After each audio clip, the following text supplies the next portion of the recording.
একদিন মনের রাজা সিংহের বাচ্চা কিন্তু একটা খালে পড়ে যায়, আর একটা কিন্তু গরুর বাচ্চা খালে পড়ে যায়। গরুর বাচ্চাটারে সে কিন্তু উদ্ধার করে বই দিয়ে, আর সিংহের বাচ্চাটারে সে কিন্তু উদ্ধার করে টাকা দিয়ে। লাস্ট পর্যন্ত সিংহের বাচ্চাটারে সে কিন্তু টাকা দিয়ে বাঁচায় নেয়, আর গরু কিন্তু তার বাচ্চাটারে বাঁচাইতে পারে না। তারপরে অনেক কষ্ট করার পর সে কিন্তু অনেকগুলো কিন্তু বই জোগাড় করে।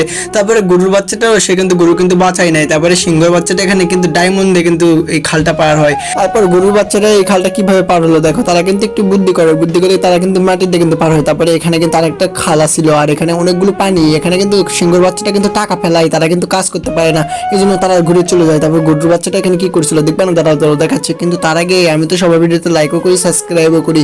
তোমরা তো লাইক আর সাবস্ক্রাইব করো না। আজকে দেখবো তুমি যদি ছেলে কি মেয়ে হয়ে থাকো, অবশ্যই ভিডিওতে একটা লাইক আর একটা সাবস্ক্রাইব করবা, আর কমেন্টে 1+1 কত হয় সেটা বলে যাবা। লাস্ট পর্যন্ত দেখো গরুর বাচ্চাটা এখানে একটা বই পড়ে, বই পড়ার পরে তারা কিন্তু একটা নৌকা নেসে। তারপরে গরুর বাচ্চাটা আর গরু কিন্তু নৌকাতে চড়ে, তারপরে নদীটা পার হয়ে তারা কিন্তু অনেকগুলো সোনা জিতে যায়।